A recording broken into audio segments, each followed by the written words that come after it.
Puji Tuhan, Tuhan memberkati pertemuan kita karena kita mendasarkan pertemuan kita dalam kebenaran firman Allah pada perenungan kebenaran Tuhan yang dapat memberi dorongan, memberi kekuatan, memberi semangat bahkan di tengah persoalan yang sedang kita hadapi secara internasional. Kita tahu bahwa hanya di dalam iman kita bisa melalui semua pergumulan itu. Dan itu sebabnya Tuhan menghendaki kita agar kita tetap maju di dalam Tuhan, tetap bertahan dan tak pernah menyerah. Kita datang dalam doa sebelum kita datang pada perenungan. Nanti saudara Mordekai akan berdoa buat kita. Bapa kami yang ada dalam kerajaan surga, Ya Yesus. kami bersyukur buat kesempatan pada hari ini, di mana Tuhan boleh izinkan kami kembali bersekutu dengan Engkau. Meskipun kami tahu situasi dan kondisi saat ini bagi kami manusia adalah kondisi yang menyulitkan kami. Tapi kami percaya dan kami tidak akan menyerah. Kami percaya, kami yakin bahwa kami punya Tuhan yang mampu dan sanggup menolong kami, melindungi kami, memelihara kami, bahkan membawa kami kepada satu kemenangan yang besar dan ajaib. Terima kasih Tuhan Yesus.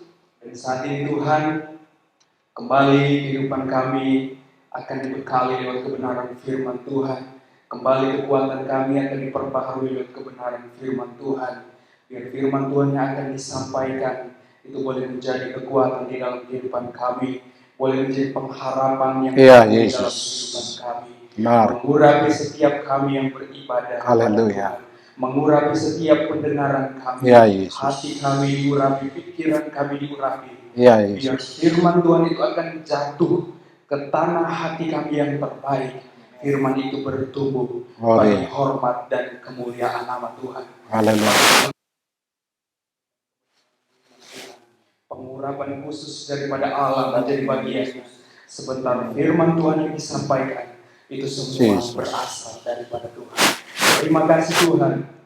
Jauhkan segala kami dari gangguan intimidasi iblis. Biar fokus kami hanya tertuju kepada kebenaran firman Tuhan. Sudah berdoa dan bersyukur di dalam nama Tuhan Yesus Kristus. Haleluya, puji Tuhan. Amin. Amin. Sebuah pujian yang akan kita nyanyikan sebelum kita masuk pada perenungan kebenaran firman Allah, yaitu bahwa Tuhan tak pernah janji di mana langit akan selalu biru, tetapi yang Dia nyatakan perjanjiannya terus menyertai kita sampai seberapa lama Tuhan kehendaki kita hidup di atas muka bumi ini.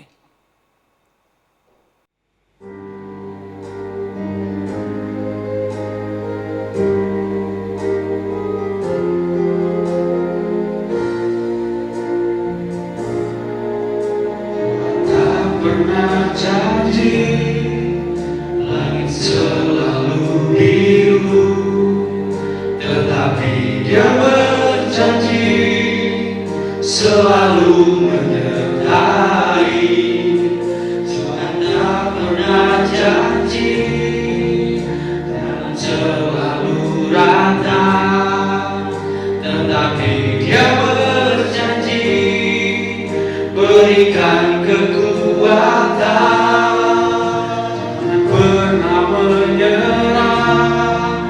Jangan berputus asa, mujizat Tuhan ada saat hati menyembah. Jangan pernah menyerah, jangan berputus asa, mujizat Tuhan ada bagi yang setia dan percaya.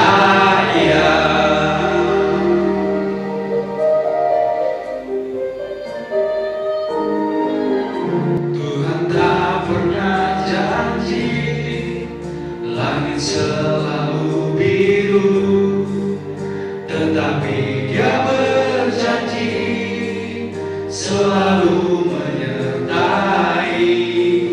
Tuhan tak pernah janji jalan selalu rata, tetapi Dia berjanji berikan kekuatan.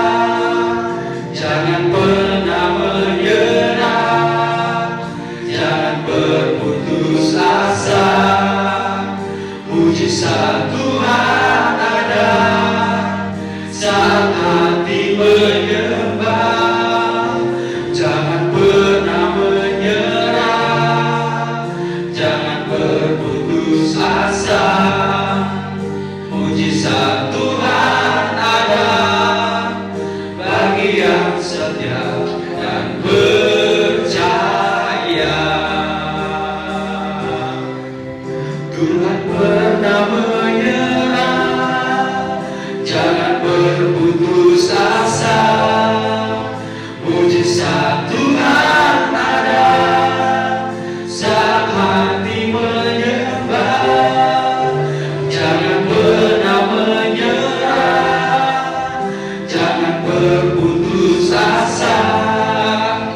Mujizat Tuhan ada bagi yang setia dan percaya.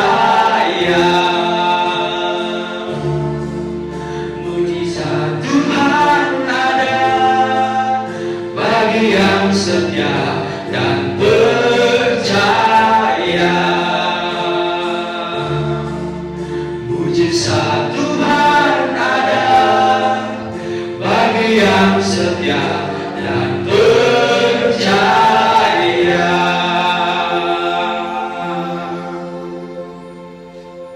Puji Tuhan, menjadi kehendak Tuhan bagi setiap kita yang percaya kepada Tuhan, agar kita tetap terus di dalam Tuhan, semangat dalam mengiring Tuhan, tetap bertahan dan jangan pernah menyerah. Tuhan telah selamatkan kita, telah menebus kita oleh darahnya, dan Tuhan telah membaharui kita, memberi kemenangan dari hari ke hari, dan kita tetap terus di dalam Tuhan, bertahan di dalam iman kita. Renungan kita, jangan pernah menyerah. Berangkat dari pembacaan firman Tuhan, 1 Petrus 4 ayat 12 dan 13. Saudara-saudara yang kekasih, janganlah kamu heran akan nyala api siksaan yang datang kepadamu sebagai ujian, seolah-olah ada sesuatu yang luar biasa terjadi atas kamu. Sebaliknya, bersukacitalah sesuai dengan bagian yang kamu dapat dalam penderitaan Kristus, supaya kamu juga boleh bergembira dan bersukacita pada waktu Ia menyatakan kemuliaannya. Surat Petrus kepada orang-orang Kristen yang bertebaran di seluruh Asia Kecil, mengingatkan mereka, walaupun mereka dikejar, walaupun mereka dianiaya, walaupun mereka mengalami banyak hambatan, tapi Tuhan mau agar mereka tidak boleh menyerah dengan segala persoalan yang mereka hadapi dalam kehidupan mereka. Dan kita tahu bahwa kesulitan yang dihadapi oleh jemaat Tuhan di abad perdana, di abad kedua begitu berat, tantangan, penyiksaan, bahkan banyak yang mati syahid, banyak yang dibakar dan sebagainya. Tetapi Petrus mengingatkan mereka bahwa ujian ini, ujian api ini akan mendatangkan pemurnian dalam kehidupan kita. Ada maksud Tuhan supaya kita semakin teguh di dalam Tuhan. Banyak ditemui orang-orang percaya kepada Tuhan, namun ketika datang persoalan berat, ada banyak orang-orang percaya yang mau percaya kepada Tuhan, tapi seringkali persoalan yang datang dalam kehidupan mereka, mereka kemudian undur dari pengiringan mereka kepada Tuhan. Tetapi dari pembacaan Alkitab kita mengatakan bahwa jika kita menderita, maka kita harus berbahagia di hadapan Yesus. Apabila kita dihadapkan dengan berbagai pergumulan hidup, kita tahu bahwa Tuhan selalu memberikan pertolongan dalam kehidupan kita. Menghadapi situasi sulit dalam penderitaan yang berlangsung sekarang, dalam pergumulan, dalam bahaya sampar, dalam epidemik virus Corona-19, maka kita diingatkan untuk tetap bertahan dan tidak tergoyahkan dalam mengiring Tuhan. Ada beberapa contoh tokoh dalam Alkitab yang tidak tergoncangkan dan tidak tergoyahkan imannya walaupun menghadapi tantangan yang berat. Yang pertama kita lihat keteguhan Daniel dan teman-temannya. Ketika putra Ibrani, ketika pahlawan Ibrani, orang-orang yang dipilih datang dan mereka kemudian sebagai minoritas di daerah Babil. Kita tahu bahwa mereka tetap teguh di dalam Tuhan. Dalam Daniel 3 ayat 16 sampai 17 dikatakan, lalu Sadrak, Mesak dan Abednego menjawab Raja Nebukadnezar, tidak ada gunanya kami memberi jawab kepada tuanku dalam hal ini. Jika Allah kami yang kami puja sanggup melepaskan kami, maka ia akan melepaskan kami dari perapian yang menyala-nyala itu dan dari dalam tanganmu ya Raja. Kita tahu Raja Nebukadnezar telah memerintahkan supaya semua sujud kepada patung raja.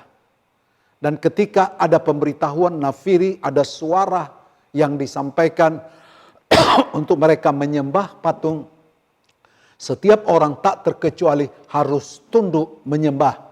Tapi kita lihat bahwa pahlawan Ibrani, orang-orang beriman, orang-orang percaya, walaupun mereka minoritas berada di Babilonia, mereka berdiri teguh. Daniel walaupun diancam, dimasukkan di dalam kandang singa yang sudah dilaparkan beberapa hari. Dan Sadrak, Mesak, Abednego yang kemudian diperhadapkan dengan hukuman bakar hidup. Mereka diperhadapkan dengan pilihan dan situasi yang sangat sulit, yaitu mereka diminta untuk menyembah patung dewa buatan Raja Nebukadnezar. Situasi yang sangat sulit di antara hidup dan mati. Disinilah dapat dilihat bahwa iman mereka tetaplah teguh bertahan untuk tidak menyembah patung, sehingga mereka dapat menerima pertolongan dari Allah dan mereka pada akhirnya tidak mati. Dan kita tahu kisah ini bagaimana tokoh-tokoh iman, pahlawan iman orang Ibrani, mereka tampil beda. Dalam dapur api kita lihat mereka dapat mempermuliakan Allah. Di tengah ancaman hukuman mati, mereka boleh dapat memuliakan Tuhan. Mereka tampil beda dengan berkata, kami tidak akan menyembah patung raja. Kalaupun dia tidak dapat menolong kami, kalaupun Tuhan, seandainya pun Tuhan tidak dapat menolong kami tidak akan meninggalkan Tuhan. Komitmen mereka, keteguhan mereka, mereka tidak pernah menyerah dan tidak pernah mundur dari persoalan. Kita lihat dan kita belajar dari kesaksian mereka bahwa mereka tetap bertahan dan tetap kuat dalam penderitaan. Tidak peduli dalam situasi sesulit apapun. Jangan pernah mundur, tetapi tetap bertahan, tetap maju walaupun menghadapi tantangan COVID-19. Hidup ini selama di dunia memang kita akan berhadapan dengan kesulitan. Pada saat kita diperhadapkan dengan tantangan, maka yang kita perlukan adalah iman yang teguh. Satu hal yang kita imani bahwa segala sesuatu yang terjadi dalam hidup kita sebagai rencana Allah adalah selalu ada rencana Tuhan yang indah yang Tuhan telah sediakan bagi kita. Di dalam Daniel pasal 3 ayat 24 sampai 26, Sadrak, Mesak, Abednego tetap melewati proses walaupun melalui pembakaran hidup-hidup karena pertolongan Tuhan berlaku atas mereka. Ketika kita tetap bertahan dalam menghadapi keadaan dan situasi yang sangat berat sekalipun, maka ada tangan Tuhan yang akan memberi pertolongan kepada kita dan pertolongannya tidak pernah terlambat. Pertolongannya tepat pada waktunya. Kalau kita tetap bertahan, maka janji Tuhan akan membuka jalan kepada kita karena pencobaan-pencobaan yang kita alami saat ini tidaklah melebihi kekuatan kita. Seperti yang dikemukakan Paulus dalam 1 Korintus 10 ayat 13. Pencobaan-pencobaan itu lazim. Pencobaan-pencobaan itu biasa telah dialami oleh nenek moyang kita. Tetapi pencobaan ini akan membawa kita pada satu proses pembentukan, peningkatan iman kita. Saat ini kita diingatkan untuk tetap teguh dalam iman kita dan menyimpan baik-baik kebenaran firman Allah yang kita telah dengar. Sehingga tidak timbul keraguan-raguan dalam kehidupan kita. Tidak akan pernah menyerah dan tidak pernah ragu-ragu tidak mudah mundur, tidak mudah patah semangat, tidak mudah berkecil hati, tetapi tetap bersemangat di dalam Tuhan. Apapun yang terjadi, kita berketetapan seperti Paulus, apakah yang dapat memisahkan aku dari kasih kita kepada Kristus? Penderitaankah, kelaparan, keadaan bertelanjangkah, penyakit, bala sampar, dan berbagai persoalan. Kita tahu kalau Paulus menang, kalau Sadrak, Mesak, Abednego menang, kalau Daniel menang, kita adalah anak Tuhan, kita juga adalah pemenang, bahkan kita lebih dari pemenang. Hal kedua, agar kita tidak mudah menyerah dan tidak akan kalah dalam perjuangan iman, dibutuhkan kesabaran seperti yang dipertontonkan oleh Ayub. Ayub dikenal dengan kesabarannya. Ayub 19 ayat 25 sampai 26 dikatakan, tetapi aku tahu penebusku hidup dan akhirnya ia akan bangkit di atas debu. Juga sesudah kulit tubuhku sangat rusak, tanpa dagingku pun aku akan melihat Allah. Ayub seorang yang saleh, jujur, takut akan Tuhan dan menjauhkan diri dari kejahatan. Tapi lebih dari itu, Ayub disebutkan karakteristiknya, dia seorang yang sabar. Tidak ada seorang yang pernah menderita sehebat Ayub. Dia mengalami kehilangan dalam semua anaknya mati, 10 anaknya mati, seluruh harta bendanya lenyap. Onta-onta dijara oleh orang Kasdim. Dari seorang konglomerat, dari seorang terkaya di benua timur menjadi seorang yang paling miskin di dunia. Yakobus dalam perjanjian baru mengingatkan dan mengajar kita untuk meneladani hidup Ayub. Dikatakan, kamu telah mendengar tentang ketekunan Ayub dan kamu telah tahu apa yang pada akhirnya disediakan Tuhan baginya, karena Tuhan Maha Penyayang dan penuh belas kasihan. Dalam Yakobus pasal 5 ayat yang ke-11. Semua orang Kristen pasti tahu tentang kisah hidup Ayub. Memang kisah ini tidak begitu menarik. Tapi kalau kita melihat menyelami bahwa ketika kita dalam pengiringan kepada Tuhan, belajar untuk tahan, untuk tetap survive, melihat kehidupan Ayub. Membicarakan kehidupan Ayub berarti pula membicarakan masalah dan penderitaan yang dialaminya. Meskipun mengalami penderitaan yang hebat, Ayub tetap bersabar dan bertekun di dalam Tuhan. Ia menderita padahal ia adalah seorang yang demikian saleh, jujur, takut akan Tuhan, menjauhkan dari kejahatan. Di dalam Ayub 1 ayat yang ke-8. Tapi perhatikan, Ayub begitu konsisten, begitu teguh di dalam Tuhan. Dia berkata, kalau dalam penderitaan yang dialami, dalam pergumulan yang berat sedang dia alami, kalaupun hal ini terjadi, dia tahu itu atas kehendak Tuhan. Tuhan yang memberi, Tuhan juga yang mengambil. Semua anaknya Tuhan beri, Tuhan yang mengambil. Semua harta bendanya Tuhan yang memberi, Tuhan juga yang mengambil. Dan Ayub menyadari hal itu. Sehingga Ayub memiliki pengharapan di dalam Tuhan. Dia berkata dalam ayat tadi bahwa kalaupun aku tinggal di bawah debu, aku tahu bahwa penebusku itu hidup. Dia akan bangkit dari dulinya. Dia akan bangkit dari debu. Dan kita tahu bahwa ribuan tahun kemudian Yesus, Juru Selamat kita, menggenapi apa yang dikatakan Ayub. Dia penebus kita. Dari dulinya dia bangkit, dari kematian dia bangkit menyelamatkan kita. Apakah kita ingin memiliki hidup jauh lebih baik dari Ayub? Apakah penderitaan atau masalah yang kita alami selama ini sebanding dengan penderitaan dialami oleh Ayub? Sebenarnya penderitaan yang kita alami ini tidak ada apa-apanya dibandingkan dengan penderitaan yang dialami Ayub. Tetapi seringkali kita mengeluh, menggerutu, bersungut-sungut, marah kepada Tuhan. Padahal dari segala sisi kita masih lebih beruntung dari Ayub. Seharusnya kita bisa lebih bersabar dan kuat karena kita masih memiliki keluarga, memiliki rekan-rekan, memiliki sahabat, memiliki tetangga, memiliki orang-orang yang masih mau mensupport kita, yang masih mau mendorong kita. Ayub kehilangan keluarga, bahkan orang terdekat yang harus menjadi support istrinya berkata, untuk apa ikut Tuhan? Untuk apa menjadi pengiring Tuhan? Untuk apa beriman kepada Tuhan? Untuk apa integritas kepada Tuhan? Kalau miskin, kalau susah, udah undur dari Tuhan, kutuk Tuhan, minta mati, habis perkara. Ayub tahu bahwa Tuhan yang dia sembah adalah sang penebus hidupnya.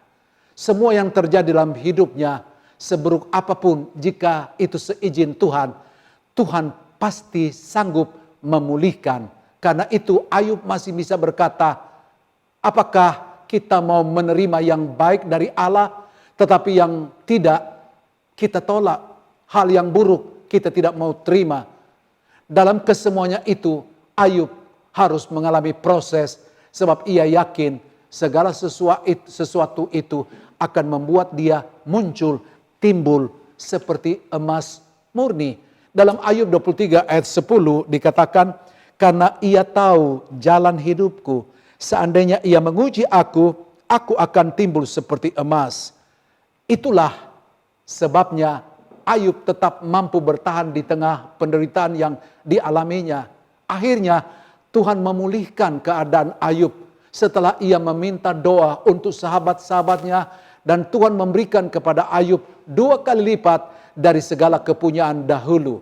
Dari Ayub pasal 42 ayat 10, lalu Tuhan memulihkan keadaan Ayub setelah ia meminta doa untuk sahabat-sahabatnya, dan Tuhan memberikan kepada Ayub 2 kali lipat dari segala kepunyaannya dahulu. Tuhan sanggup memulihkan. Mungkin kita pikir kita tidak berdaya, kita adalah orang yang bernasib buruk. Tapi situasi apapun yang kita hadapi, contoh tokoh-tokoh iman dalam perjanjian lama, dalam perjanjian baru, dalam situasi seburuk apapun, Tuhan sanggup merubah, mentransformasi dan membaharui kehidupan kita, bahkan sanggup untuk memulihkan kita. Ada pemulihan, ada harapan di dalam Tuhan. Kemudian yang ketiga, bagaimana kita bisa bertahan, tidak akan undur dan tidak mudah menyerah, yaitu Alkitab mengajar agar kita tetap maju, moving on, maju bergerak di dalam Tuhan. Filipi 1 ayat 24 sampai 26, tetapi lebih perlu untuk tinggal di dunia ini karena kamu. Dan dalam keyakinan ini aku tahulah aku akan tinggal dan akan bersama-sama lagi dengan kamu sekalian, supaya kamu makin maju dan bersukacita dalam iman, sehingga kemegahanmu dalam Kristus Yesus makin bertambah karena aku, apabila aku kembali kepada kamu. Paulus menghadapi tantangan yang begitu berat. Penderitaan dialami bukan cuma oleh nenek moyang kita di zaman perjanjian lama, bukan saja oleh Abraham, Ishak dan Yakub, oleh tokoh-tokoh iman, tokoh-tokoh Israel, tokoh-tokoh di dalam perjanjian lama, apakah raja-raja, nabi-nabi, hakim-hakim. Tapi sampai di zaman perjanjian baru, sampai di zaman ini, kita tahu bahwa orang-orang Kristen, orang-orang percaya dihadapkan dengan berbagai tantangan pergumulan yang berat. Akan tetapi Paulus tetap maju di dalam Tuhan. Jadi rahasia kita tidak mudah menyerah, kita tidak melihat masalah itu, kita tidak melihat persoalan itu. Ketika Petrus melihat gelombang, dia menjadi cemas, menjadi penat, menjadi takut, menjadi tak maju. Mereka semua menjadi ketakutan. Tapi ketika melihat Yesus, ada pengharapan muncul. Artinya tantangan boleh ada di depan kita, tapi ketika kita maju dalam Tuhan, tidak mundur, kita akan melihat pertolongan Tuhan dalam hidup kita. Kita harus meneladani sikap Paulus yang tidak mundur melayani Tuhan walaupun menghadapi beban persoalan yang begitu berat. Dalam 2 Korintus dikatakan bahwa dia mengalami beberapa masalah. Beberapa kali kapal karam, beberapa kali aniaya, beberapa kali puasa terpaksa, beberapa kali dicemeti, beberapa kali kapal karam, beberapa kali masuk keluar penjara, semua disadarinya karena Kristus. Ketika kita mempertahankan iman karena Kristus, dan Tuhan luaskan pergumulan kita hadapi, Tuhan luaskan masalah kita hadapi ini, bagi orang percaya kita tidak akan mudah patah semangat. Bagi anak-anak Tuhan kita akan tetap maju. Dan apa yang kita hadapi sekarang tidak mudah. Tetapi kita tahu bahwa Tuhan sanggup melakukan hal-hal yang luar biasa bagi kita. Tetaplah setia, tetaplah maju dalam Tuhan. Jangan undur dan jangan lupakan kasih Tuhan. Ketika kita dipercayakan Tuhan melayani Tuhan, bekerjalah dengan sungguh-sungguh. 1 Korintus 15 ayat 10 dikatakan, tetapi karena kasih karunia Allah aku adalah sebagaimana aku ada sekarang, dan kasih karunia yang dianugerahkannya kepadaku tidak sia-sia. Sebaliknya aku tetap bekerja lebih keras daripada mereka semua. Tetapi bukannya aku, melainkan kasih karunia Allah yang menyertai aku. Tetaplah teguh, jangan goyah, dan tetaplah giat dalam melayani Tuhan, sebab jeripayamu tidak pernah sia-sia. Dalam 1 Korintus 15 ayat 58. Oleh sebab itu pada kesempatan ini, saya ingin mendorong kita menghadapi masa sukar secara global seperti sekarang ini. Maka kita perlu memiliki keteguhan seperti Sadrak, Mesak, dan Abednego dan Daniel. Serta tetap sabar seperti Ayub. Dan biarlah kita tetap bersemangat untuk maju dalam melayani Tuhan seperti Paulus. Karena dalam segala pelayanan kita, segala usaha kita, segala aktivitas kita bagi Tuhan tidak pernah sia-sia. Tuhan memberkati kita sekalian. Kita sehati dalam doa, kami datang di hadapan Tuhan, kami bersyukur bahwa Tuhan tidak pernah meninggalkan kami, Tuhan selalu hadir bagi kami, firman-Mu selalu ada untuk menguatkan, meneguhkan kami. Tuhan ada bersama dengan kami, bahkan ada di hati kami.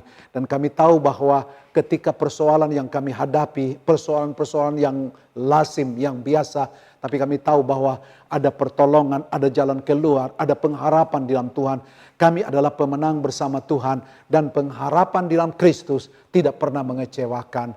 Sebab itu kuatkan kami semua, jangan kami patah semangat, jangan kami menyerah, tapi kami tetap maju dalam Tuhan. Sebab dengan maju terus dalam Tuhan, kami akan melihat kemenangan Tuhan menjadi bagian kami. Berkati anak-anak-Mu, berkati jemaat-Mu, berkati setiap orang yang percaya kepada Tuhan. Berkati domba-domba gembalaan Tuhan. Jangan biarkan satu pun ditinggalkan oleh Tuhan. Tapi situasi apapun yang mereka hadapi, Tuhan nyatakan kuasa-Mu. Yang sakit disembuhkan, yang lemah dikuatkan, yang susah dihiburkan, yang memerlukan pertolongan dalam bentuk apa saja, tertolong dalam nama Yesus. Kami berdoa, biar kekuatan Tuhan menjadi bagian kami semua. Dalam usaha, dalam mata pencarian, Tuhan pulihkan. Biarlah kami tetap bersemangat di dalam Tuhan, kami tetap maju dalam Tuhan, dan apapun yang kami kerjakan, Tuhan pasti akan memberkati. Memberkati dalam rumah tangga, berkati dalam keluarga, berkati dalam mata pencarian, berkati dalam segala aspek. Sehingga dari kehidupan ini, apa yang kami kerjakan semua itu bermuara bagi kepujian nama Tuhan. Kiranya wajah kemuliaan Allah menyinari, menaungi, menuntun, memberkati kita. Dan adalah bahwa berkat rahmat anugerah dari Bapa, cinta kasih sayang dari Kristus Yesus, penyertaan persekutuan kekuatan Allah Roh, ada atas kita masing-masing. Mulai saat ini, besok, bahkan sampai selama-lamanya. Di dalam nama Tuhan Yesus Kristus kami berdoa. Haleluya. Amin. Puji Tuhan.